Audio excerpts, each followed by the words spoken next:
Bidang sosial budaya. Bahasa Indonesia adalah salah satu unsur kebudayaan. Digunakannya bahasa Indonesia secara luas sangat mendukung perkembangan kebudayaan Indonesia.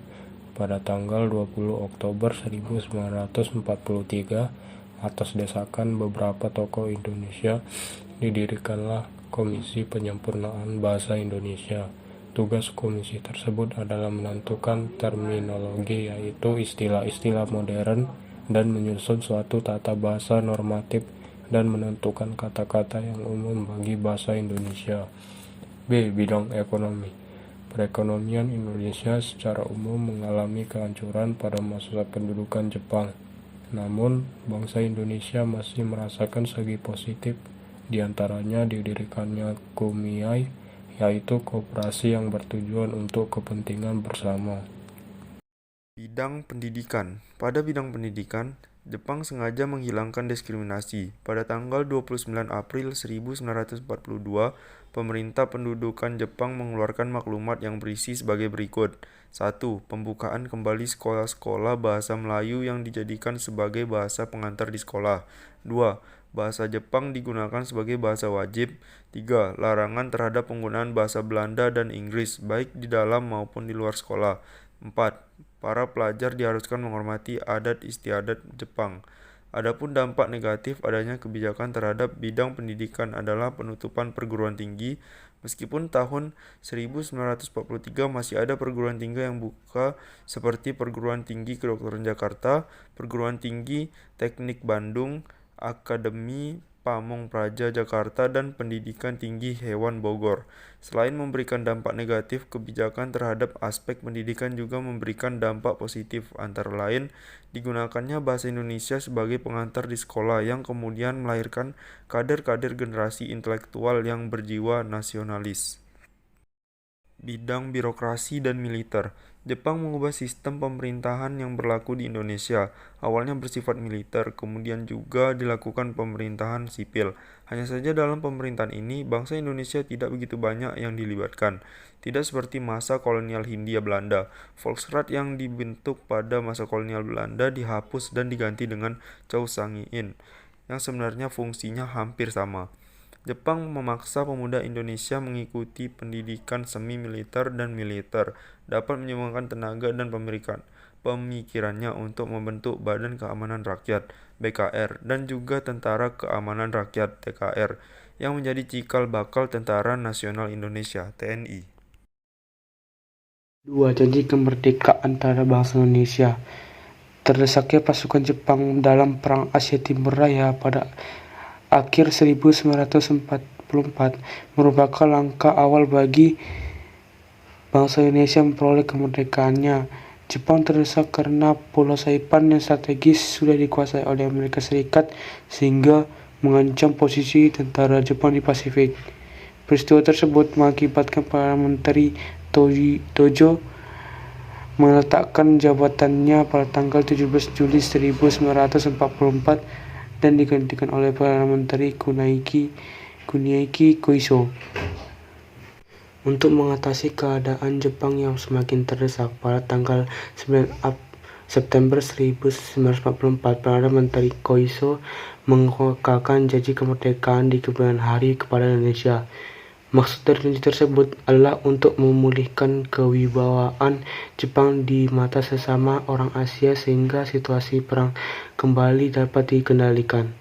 Setelah janji kemerdekaan untuk meyakinkan bangsa Indonesia terhadap Jepang, maka dibentuklah Badan Pendidik Usaha Kemerdekaan hingga Badan Persiapan Kemerdekaan. Badan-badan yang dibentuk Jepang terkait janji kemerdekaan yang diucapkan sebagai berikut. Badan Pendidik Usaha Kemerdekaan Indonesia atau BPPKI. BPPKI selama dibentuk telah berhasil mengadakan 2 kali persidangan, yaitu sidang pertama BPKI. Sidang pertama dilakukan pada tanggal 28 Mei 1945 sampai 1 Juni 1945. Sidang pertama tersebut dilakukan di Gedung Chousangi-in di Jakarta, yang sekarang dikenal sebagai Gedung Pancasila. Pada pidato sidang BPPKI, Rajiman menyampaikan pokok persoalan mengenai dasar negara Indonesia. Sidang kedua BPPKI. Pada sidang kedua yang berlangsung pada tanggal 10-11 Juni 1945 dibahas dan dirumuskan tentang Undang-Undang Dasar. Pada kata pembukaannya, Rajiman Wadodingrat meminta pandangan kepada para anggota mengenai dasar negara Indonesia.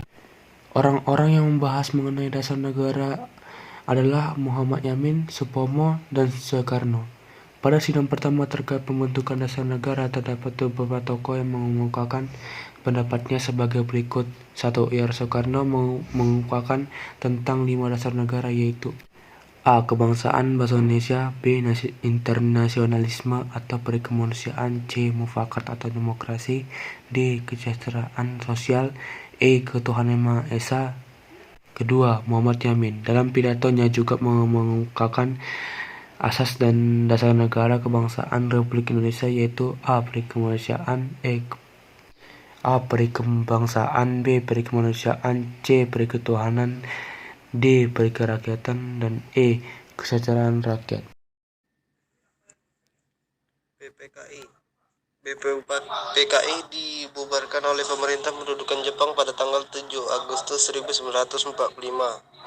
Itu pula dibentuk Panitia Persiapan Kemerdekaan Indonesia atau PPKI, atau dalam bahasa Jepang disebut Dokuritsu Junbi Inkai. Tugas PPKI adalah mempersiapkan segala sesuatu yang berkaitan dengan pelaksanaan kemerdekaan atau pemindahan kekuasaan dari Jepang kepada Indonesia. Pembentukan PPKI ini langsung ditangani oleh Marsikal Terauchi, Panglima tertinggi Bala Tentara Jepang di Asia Tenggara. Pada tanggal 9 Agustus 1945, dalam rangka peresmian PPKI, Insinyur Soekarno, Dr. Andes Muhammad Atta, dan Dr. Rajiman Wadodingrat dipanggil menghadap Terauchi ke Dalat, Vietnam. Anggota PPKI berjumlah 21 orang yang mewakili hampir seluruh lapisan masyarakat Indonesia. Selain itu juga ada 6 anggota tambahan. Anggota tambahan yang dimaksud adalah Ahmad Subarjo, Sayuti Melik, Ki Hajar Dewantara, Wiranata Kusuma, Kasman Singodimedjo, dan Iwa Kusuma Sumantri. Para anggota PPKI diizinkan melakukan kegiatannya menurut pendapat dan kesanggupan bangsa Indonesia sendiri. 1. Menyelesaikan perang yang sekarang sedang dihadapi oleh bangsa Indonesia. Oleh karena itu, bangsa Indonesia harus mengerahkan tenaga sebesar-besarnya dan bersama-sama pemerintah Jepang dalam meneruskan perjuangan untuk memperoleh kemenangan dalam Perang Asia Timur. 2. Negara Indonesia merupakan anggota lingkungan kemakmuran bersama Asia Timur Raya. Dalam sidang yang dilakukan PPKI, inilah Piagam Jakarta sebagai pendahuluan dalam pembukaan Undang-Undang Dasar 1945 disahkan pada tanggal 18 Agustus 1945.